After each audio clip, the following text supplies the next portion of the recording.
강원국의 지금 이 사람.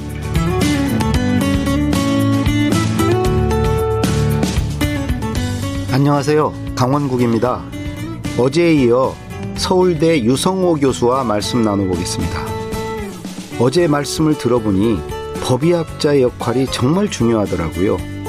돌아가신 분은 말이 없는데 그분만 알고 있는 진실을 캐내고 억울한 죽음을 밝혀내는 일을 하기 때문입니다.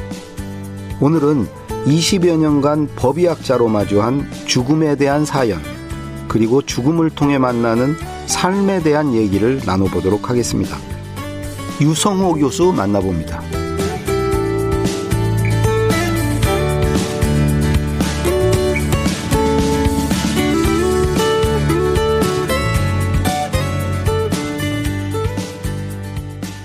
유성호 교수 다시 모셨습니다. 안녕하세요. 안녕하세요. 근데 우리 교수님을 이제 우리 청취자분들은 아마 처음 아는 건 그것이 알고 싶다라는 네. 프로그램을 통해서 여기서 얘기해도 되나요? 아니 뭐 괜찮습니다. 우리 KBS는 다 끌어안기 때문에 뭐 상관없습니다. 거기에 처음 나가시게 된 건 어떻게 나가신 거예요? 원래 이제 그 프로그램에 나가시던 분이 제 스승님이 있었습니다. 그러니까 이윤성 교수님이라고. 근데 이제 그 이윤성 교수님이 원래 오랫동안 하시던 프로그램이었는데 연세도 있으시고 이제 다른 일이 많으시니까 후배인 또 제자인 저한테 대신 좀 하기를 요청을 했죠. 그래서 그 프로그램에서 그 PD님이 처음에는 별로 안 좋아하셨어요. 갑자기 새파란 사람이 와서. 당연히 안 좋죠. 권위도 떨어지고. 그렇죠. 그러시는데 그냥 떨떠름한 표정으로 저를 찍었던 기억이 나네요. 근데 이제 한두 번 찍다 보니까 또 여러 가지 잘 맞았나 봐요. 그래서 오랫동안 하게 됐습니다. 아니 말씀을 워낙 잘하세요. 말씀도 잘하시고 실력도 있으시고.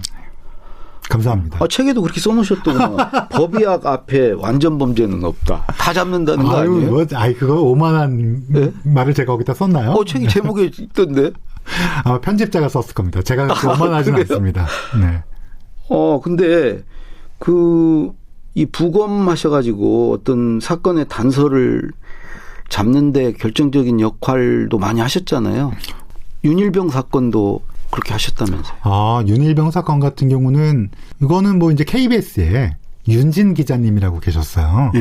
그 기자님이 저한테 어느 날 갑자기 들고 오신 거예요. 그래서 처음에는 이제 전화로 봐줄 수 있냐. 그래서 사실은 제가 부검한 건 아니었어요. 왜냐면 군대에서 부검한 거니까. 근데 군대에서 부검했을 때는 그냥 질식사. 기도가 맞습니다. 빵을 먹다가 질식한 걸로. 그렇게 볼 수밖에 없었던 것도 있었어요. 왜냐하면 그때 당시에 그 윤일병 그 분이 그 병원에 데리고 갔던 사람들이 가해자였어요. 근데 가해자의 진술들이 몇 명이 이렇게 짜고서 짬짜미로 그렇죠. 빵 먹다 그렇게 됐다라고 하니까. 근데 사실은 그 KBS 기자님이 갖고 오셨을 때 정말 깜짝 놀랐어요. 왜냐하면 몸에 굉장히 여러 군데 맞은 자국들이 많았고 그냥 맞아서 사망할 수도 있거든요. 사람이. 그쵸. 많이 맞으면. 그러니까 이제 그거에 해당되는 그 외상성 쇼크에 해당되는 그리고 그걸 어떻게 알았냐. 이분이 처음에 병원에 갔을 때 헤모글로빈이라고 왜 우리 빈혈 있는 분들, 여성분들 이렇게 눈꺼풀에 이렇게 해보면 허옇고 그러면 헤모글로빈이 낮은 거거든요. 그게 뭐 낮아봤자 한 10 이러면 정말 낮은 거거든요. 근데 그 윤일병은 7인가 그랬어요, 헤모글로빈이. 그러니까 20대 청년이 헤모글로빈 수치가 7일 수가 없어요. 14, 15, 16 이래야 되는데 거의 반까지 떨었다는 건 출혈이 엄청났다는 거고 제가 이제 그거를 바로 이거는 맞아서 사망한 거다라고 얘기했고 한 오후 2시쯤에 기자님이 저한테 봐달라고 해놓고 바로 그날 KBS 9시 뉴스에 나와야 된다 그러면서 갑자기 출연 다 오신 거예요. 카메라를 들고.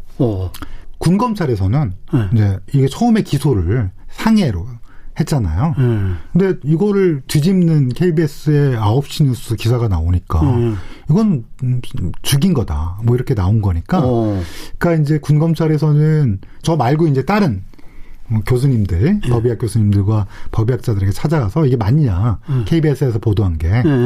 그래서 뭐 다른 분들도 다 동의를 하셔갖고 결국은 살인죄로 주범은 기소를 했죠. 그래서 실제로 살인죄로 확정이 됐습니다. 대법원까지 가서. 그거 한 40년인가 형 맞지 않았어요? 네.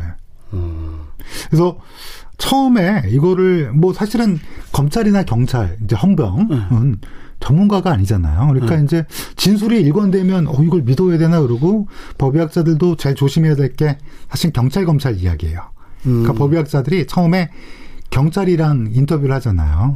그 부검하기 전에. 그때 저희가 항상 얘기하는 게 이거 다 믿지 말아라. 경찰을 뭐 불신하거나 그런 게 아니라 경찰은 경찰의 눈이 있고 우리는 또 우리의 눈이 있잖아요. 그게 꼭 같을 필요는 없거든요. 그러니까 이제 근데 그거에 이제 약간 호도가 되면 그런 사건 많습니다. 그 경찰 얘기를 듣고 이거 법의학자가 이거에 호도돼서 이제 경찰이 일부러 속인 건 아니에요. 그렇죠. 그런데 이렇게 돼갖고 된 사건이 꽤 있어요. 그런 사건들이 이제 문제가 크게 되는 거죠. 윤일병 사건이 그랬던 거야. 또 뭐 하나 없어요? 비슷한 게 이런 게 있었어요. 형사님이 어느 날 전화가 온 거예요. 아주 짙은 남도 사투리를 가진 형사님이. 그 형사님이 부검한 거랑 CT를 좀 봐주면 안 되겠냐요. 그래서 그러면 이메일로 봐주겠다 그랬더니 직접 찾아뵙겠대요. 근데 제가 보니까 거기서 서울까지는 6시간 정도 걸리는데 근데 진짜 그날 정말 그 지역에서 아주 먼 지역이거든요. 오신 거예요, 형사님이. 봤더니 익사한 거예요. 제가 보기엔. 그래서 이거는 뭐 CT를 보나 아니면 부검 소견을 보거나 익사인데 왜 어떤 게 궁금하시죠? 그랬더니 익사가 맞는 거예요. 왜냐하면 이게 5년 전 사건인데 그 어떤 학원에서 여고생이 죽은 건데 그 여고생이 화장실에서 죽었다더라. 그러니까 이제 그냥 젊은 애가 죽었으니 부검을 했는데 그 부검 전에 CT를 내과 의사가 찍었는데 내과 의사가 CT를 보자마자 부검해야 된다라고 얘기해서 실제로 부검했는데 부검이가 이거 모르겠다. 미상이다라고 그래서 그냥 젊은 나이에 죽은 거구나. 그냥 하고 끝났다는 거야. 근데 5년쯤 뒤에 이제 여러 군데서 투서가 들어오고 사실은 이 아이가 그 물고문 당하다 죽었다. 이게 이게 80년대도 아니고. 그러니까 학원에서 그랬더니 학원 원장이 이제 아이들을 학대하고 그랬는데 그 와중에 사망했다. 물로 이렇게 학대를 하다가. 이거 이렇게 잘 모르셨던 사건이죠. 저 처음 들어요. KBS에서 방송했습니다. 시사기획장에서. 그래요? 예. 그래서 결론은 어떻게 됐냐? 예. 경찰이 다시 이걸 끄집어내서 검찰이 다시 기소를 했습니다. 예. 그래서 물론 이거가 이제 살인으로는 안 했고요. 상해치사로. 그래서 7년을 받았는데 항소심에서 8년으로 늘어났어요. 왜냐면 죄질이 나쁘다고. 그래서 결국은 최종적으로 대법원에서 8년. 근데 방금 익사 얘기를 하시니까 그 최근에 지금 이제 보험금 타내려고 한 가평 익사 사건 이은혜 씨 사건. 그런 그 보험금 타내려고 이렇게 그런 것들도 많이 의뢰가 들어와요. 많이 있죠. 저도 많이 경험했고 과거에 굉장히 많았습니다. 예를 들면 자기 이제 아내가 죽었다라고 그래서 갑자기 죽었다. 근데 원래 몸이 안 좋았다. 그랬는데 부검을 하기 싫다. 안 된다. 우리 아내 할부해서는 안 된다. 하지 마라 그랬는데 경찰에서 이상하게 생각해서 형사님이 이거 이상하다. 그래서 검찰에 부검해야겠다. 그래서 검찰에서 오케이 부검을 해야 된다. 부검을 했더니 목을 압박한 흔적이 있었던 거예요. 나중에 보니까 보험금이 있었던 거죠. 또 제가 했던 사건 중에서는 아들 이 사업이 안 좋아서 이거 사건 너무 가슴이 아픈 사건인데 두 부부가 남편이 아내를 해야게끔 꾸며서 아내분이 반항을 전혀 안 했어요. 그리고 그 보험금 그러면 이제 아내분이 이제 보험금 수령액이 상속인에게 가잖아요. 그걸 나중에 어떻게 알았어요? 이제 두 분 다 사망했어요. 남편은 자살했고 아내분은 남편분이 이제 목을 했던 거고. 근데 아내분은 전혀 반항이 흔적이 없고 나올 수 없는 거였고 남편분은 죄를 지었다라고 유서를 써서 스스로 목숨을 끊었고요. 그래서 나중에 보험금이 들어져 있고 이제 경찰에서 여러 가지 해보니까 추론이에요. 예. 어떻게 됐는지는 전 그 다음은 모릅니다. 유서도 많이 보시겠네. 많이 봤습니다. 유서를 참고해서 부검에 참고도 하나요? 참고합니다. 저희 유서 지금까지 한 200건 넘게 부검을 유서를 봤고요. 300건.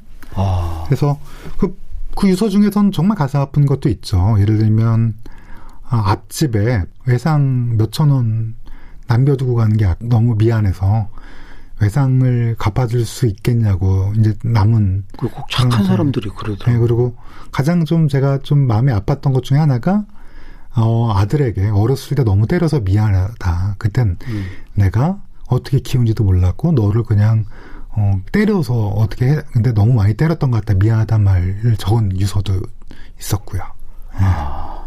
그러니까 꽤 좀 그렇게 마음도 여리고 착한 사람들이. 안 그랬으면 좋겠는데 너무나 어렵고 인생이란 게 힘들잖아요. 사실은 우리가 산다는 게. 그래서 누가 산다는 건 위대하다고 살아남는다는 건 얘기를 했듯이 네, 참 어려운 세상인 것 같습니다. 근데 제가 어느 거 통계 보니까 남자들이 여자보다 자살률이 훨씬 높더라고요. 원래 그렇습니다. 전 세계적으로. 원래 2배에서 3배 정도 없습니다. 그거 왜 그런 거예요? 사실 몇 가지 이유가 있는데요. 첫 번째 이유는 호르몬의 차이가 큽니다. 실제 남자 사망원인 5위가 우리나라는 자살이거든요. 근데 이제 문제 해결의 방식이 사실은 자살은 아니거든요. 그렇죠. 원래 달리 찾아야 되는데 이거를 조금 이렇게 해결의 방식으로서 이거를 결정하는 거에 조금 뭐라 그럴까요? 호르몬, 남성적인 충동성, 공격성 이런 것들이 좌우한다는 게 전 세계적으로 있고요. 또 알코올이 사실은 트리거라고 해서 방아쇠 역할을 하거든요. 알코올의 이 노출은 아무래도 여자보다 남자가 훨씬 더 많고요. 그렇죠. 그다음에 일을 그만뒀을 때, 즉 일이 없을 때, 일을 그만뒀을 때 부담감이 높다라는 건 BBC에서 예전에 이제 조사한 결과를 보면 일이 없을 때 이거에 대한 압박감, 사회적 피어 프레셔라고 우리가 흔히 부르는 주변에서 느끼는 압박감이 남성이 여성보다는 훨씬 높기 때문에 가정을 먹여 살려야 된다. 맞습니다. 그런 거. 그러니까 아무래도 남녀 평등이 진전이 된다고 하더라도 그 사회적 압박감 남자가 클 수밖에 없어요. 그래서 원래 신체적 차이, 즉 호르몬적 차이, 알코올의 노출, 그다음에 실직에 대한 또 경제적인 거에 대한 사회적 프레셔 이런 것들이 사회적 압박 이런 것들이 세 가지가 남성이 여성보다 2배에서 3배 정도 자살 빈도가 높게 되는 이유 중에 하나가 되는 거죠. 그럼 우리나라 자살률은 어떤가요? 다른 나라 우리나라 자살률은 OECD에서 1위입니다. 1위.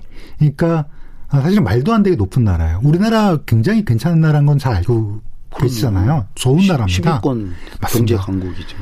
실질 구매율을 따져도 우리나라 사실은 우리가 욕하는 거, 이게 정치권을 욕하고 뭔가 이렇게 정치인들 마음에 안 들어하는 건 더 잘 살고 싶어서 하는 우리가 뭐라 그럴까요? 요구잖아요. 예. 근데 실질적으로 이렇게 괜찮은 나라인데 너무 자살이 많아요. 그 이유가 여러 가지가 있는데요. 예. 사실은 우리나라는 노인 자살률이 너무 높습니다. 그렇죠. 노인 자살률이 다른 나라도 원래 노인 자살률이 높거든요. 근데 우리나라는 노인 자살률이 높고 생각해 보시면 지금 노인분들이라고 하신 분들이 사회적 안전망이 없는 상태에서 자식한테 올인하거나 너무나 열심히 살아왔는데 이제 안전망이 없는 세대인 거예요. 경제적으로도 어렵고 또 아시다시피 요즘에 우리나라 너무 디지털화가 됐잖아요. 그러니까 옛날에는 어른이 얘기하면 듣는 게 저희 때만 들어도 지나가다 동네 어르신이 뭐라 그러면 가만히 있어야 되거든요. 그렇죠. 근데 요즘 나이 드신 분들이 뭔가 이렇게 얘기를 하면 사실은 이거에 대한 존중이 사라지는. 어른에 대한 권위 같은 게 좀 맞습니다. 없었죠. 그리고 옛날에는 그 올드 위즈덤이라고 그래서 농사 짓던 시대에는 어른이 얘기하면 언제 씨 뿌려야 되고 그렇죠. 뭐 이런 게 있는데 요즘에는 어른들이 얘기하면 벌써 교수들만 하더라도 얘기하면 학생들 찾습니다. 유튜브. 이 사람이 얘기하고 있는 게 맞나. 뭐 유튜브든지 구글이든지 뭐든지 이용해서 찾기 때문에 이런 이렇게 예전에 가졌던 대가족제는 해체됐고 올드 위즈덤에 대한 경식 거기다가 사회적 안전망이 없는 경제적 공공함 여러 가지 것들이 하면서 우리 지금 사실 자살률이 높은 이유는 노인분들이 저도 그래서 정말 노인분들 돌아가신 분들 자살한 사람 많이 부검하지 않나 그러면 다 노인분들이세요. 정말 힘드신 분들. 그 선생님 책에 보면은 그 죽음도 불평등해질 수 있다. 죽음에도 차별이 있다. 이런 얘기를 하셨던데 이거는 무슨 얘기인가요? 죽음의 사회적 격차가 분명히 있습니다. 그래서 아니 죽는 건 똑같이 다 죽지 않습니까? 그래서 공평한 거 아닙니까? 아닙니다. 사실은 경제적으로 여유가 있는 그런 동네와 그렇지 않은 동네 사실은 기대 수명 차이가 기대 여명의 차이가 크다는 거는 통계청 통계를 뒤져보시면 언제든지 확인하실 수 있고요. 그렇겠죠. 또 하나 삶의 마지막이 우리가 어떻게 보내느냐가 사실은 그 사람의 인생에 있어서 중요한 마무리인데 그런 마무리에 있어서 고독사라든지 이런 게 사실은 너무나 큰 차이를 보이고 있어요. 그러니까 수명도 훨씬 더 짧고 못 사는 동네가 잘 사는 동네에 비해서 그렇죠. 또 고독사의 비율도 너무나 많고요. 거기가. 네. 그다음에 제때 치료를 받거나 우리나라 의료보험 너무 좋잖아요. 그럼에도 불구하고 제때 치료받지 못하고 뭐 이런 경우가 아직까지 있습니다. 결핵으로 돌아가시는 분도 아직도 많아요. 그리고 암이 있는지도 모르고 암이 끝까지 퍼졌는데 돌아가시는 분들도 꽤 있습니다. 이게 대부분 어떤 지역이냐면 좀 어려운 지역에서 많이들 그런 게 나오죠. 그럼 어떻게 해야지 그거를? 복지를 강화해야 됩니까? 이게 좀 어려운 일인데요. 사실은 우리가 마지막에 있어서는 좀 공평하게 가는 게 그래도 우리 어려웠던 삶에서 열심히 산 분들에 대한 뭔가 국가적 서비스 아니겠습니까? 예, 그래서 지금 우리 국가는 잘하고는 있어요. 왜냐하면 사회복지사분들이 정말 고생 많이 하시면서 이렇게 혹시 어려운 분은 안 계시나 방문도 하고 이러는데요. 예.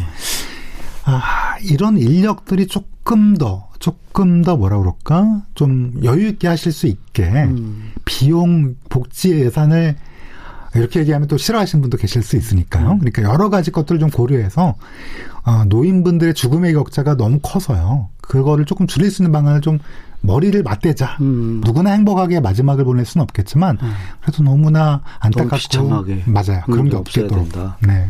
그러면 그게 우리 교수님이 얘기하는 죽음을 숙고하는 사회가 돼야 된다고 계속 주장하시는 그것과 맥락이 닿습니다. 닿는 건가요? 네, 사실은 죽음을 숙고하는 사회가 저는 개인적으로 우리 마지막을 아무도 얘기 안 해요. 왜냐하면 생각하면 불길하고 에이 천년만년 살 것처럼 건강하고 그러는데 재수없다고 그러죠. 맞아요. 근데 한 번쯤은 숙고를 해야 되는 그리고 이거를 우리가 어떻게 여러 방면에서 예를 들면 안락사라든지 예를 들면 노화는 어떻게 할 건지 왜냐하면 우리 점점 사랑하는 사람들의 걸음이 느려지고 그다음에 정신이 약간씩 깜빡깜빡해지시고 이런 거에 대해서 만나게 되면 가슴이 무너져요. 근데 나도 그렇게 될 수도 있고. 노화라고 그러셨나요? 노화. 네. 그래서 이런 것들을 조금씩 우리가 숙고하지 않으면 그러니까 전혀 얘기를 안 하는 지금보다는 얘기를 해야죠. 우리가 어떻게 해야 될 건가. 네. 외국은 그런 걸 좀 죽음을 우리보다 이제 덜 터부시하나요? 그렇습니다. 이게 우리는 뭔가 마지막 순간이 올 때까지 끝까지 치료를 받다가 본인이 무슨 치료 받는지도 모르고 돌아가시는 분들이 태반이에요. 80대 노인의 3분의 1이 암 환자입니다. 네, 이거는 뭐 통계적으로 잘 알려져 있고. 근데 이제 또 우리 사망 원인 2위가 심장질환, 뇌혈관, 3위 폐렴, 4위 뇌혈관 질환이라 사실 요양병원, 요양원에 누워 계신 분들이 너무 많아요. 근데 이게 우리가 마지막을 어떻게 보낼 건가 숙고하지 않으면 사실은 그냥 끌려가다 그냥 갑니다. 어떻게 해야 될지 아무도 몰라요.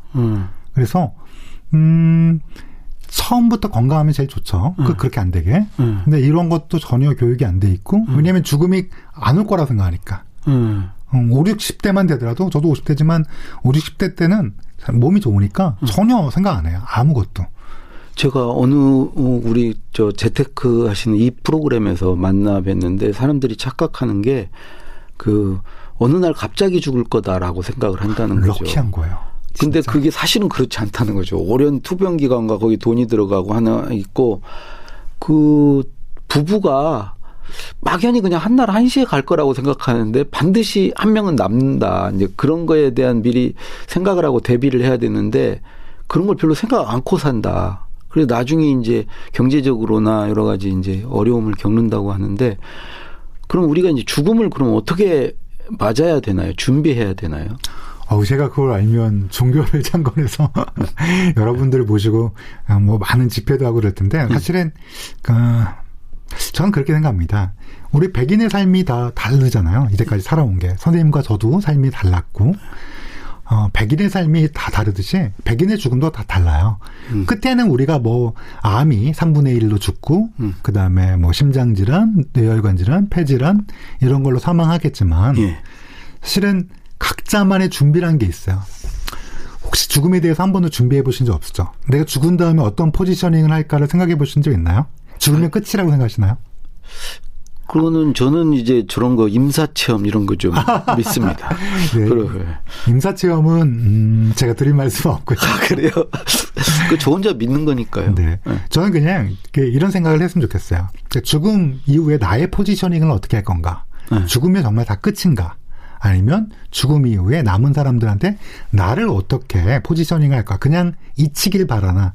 아니면 잊혀지지 않고 어떤 존재로서 내가 기억되길 원하는가가 생각을 해야 되고요. 두 번째, 그러네. 죽음의 과정에 있어서 아까 말씀하셨듯이 우리는 죽음의 과정은 단순히 이벤트가 아니에요.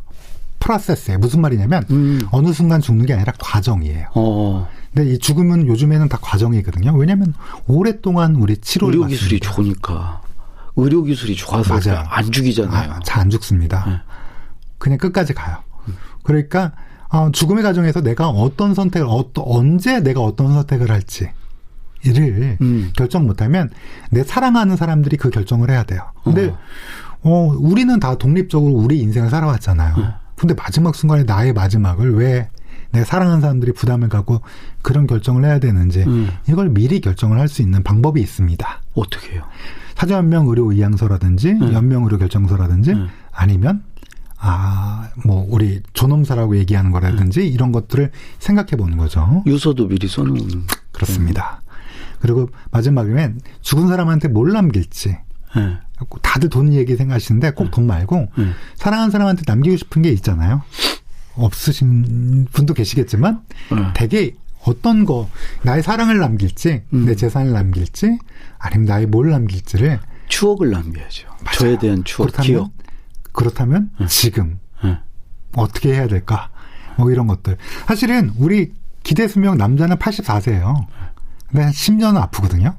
그렇죠. 계산해 보면 얼마 많이 안 남았어요, 다. 우리.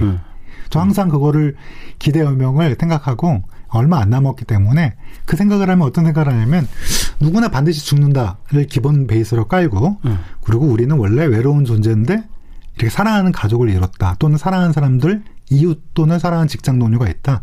그렇다면 어떻게 할 것인가가 뻔해요. 나옵니다. 뭐 유서 쓰는 것도 중요하고 뭐 여러 가지도 중요하지만 지금 현재 나를 어떻게 나의 죽음을 생각하고 지금 현재 어떻게 사느냐가 사실 죽음 준비의 가장 기본적인 거죠. 제가 너무 공자님 말씀처럼 얘기하는데 저는 죽음에 대해 생각할수록 이게 최선이라 생각합니다. 아니요. 정말 좋은 말씀이신데 제가 어디에서 들은 바로는 이렇게 죽을 분에게 이렇게 얘기하라고 하더라고요. 그 마지막까지 이 청각은 살아있으니까 귀에 대고 가지 말라고 붙드는 게 아니고 편히 가셔라. 그리고 여기는 걱정하지 마라. 빛을 따라 가라. 빛이 보인대요. 죽기 전에. 빛을 본대요. 그러니까 그 터널과 빛을 보고 가라. 이렇게 얘기하라고 들었거든요. 그 어떻게 해야 됩니까? 가시는 분의 마지막 임종을. 저 개인적으로는 이제 심장이 멈췄다고 하더라도 뇌의 기능이 그대로 다 멈췄다라고 볼 수 없거든요. 왜냐하면 우리 몸의 세포는 35조 개인데 한 개의 세포가 35조 개가 됐는데 심장이 멈췄다고 모든 세포가 다 멈추는 건 아니거든요. 뇌도 똑같이 모두 다 멈추는 게 아니기 때문에 우리가 귀에 대고 마지막에 꼭 하고 싶었던 말을 꼭 하실 필요가 있을 것 같아요. 사랑했다라고 그렇게 말씀하시거나 고마웠다. 그리고 여기는 걱정하지 말고 계시면 내가 일 잘하고 있다가 또 가겠다. 다시 뵙자. 뭐 이런 하고 싶은 말이 있을 거 아니에요. 사랑하는 사람들한테. 꼭 울지만 말고. 그냥 막 가면 안 된다고 가지 마세요. 이러면 안 된대. 울지만 말고 가면 안 된다고 어떡하냐고 그러지 마시고 가실 때 그 당신 가슴에 가면 어떻게 나 혼자 두고 왜 가? 막 이러면 안 된다. 사랑하는 마음을 품고 가시게 그런 말을 꼭 해주셨으면 좋겠습니다. 끝으로 우리 교수님은 어떻게 죽고 싶으신가요? 저요?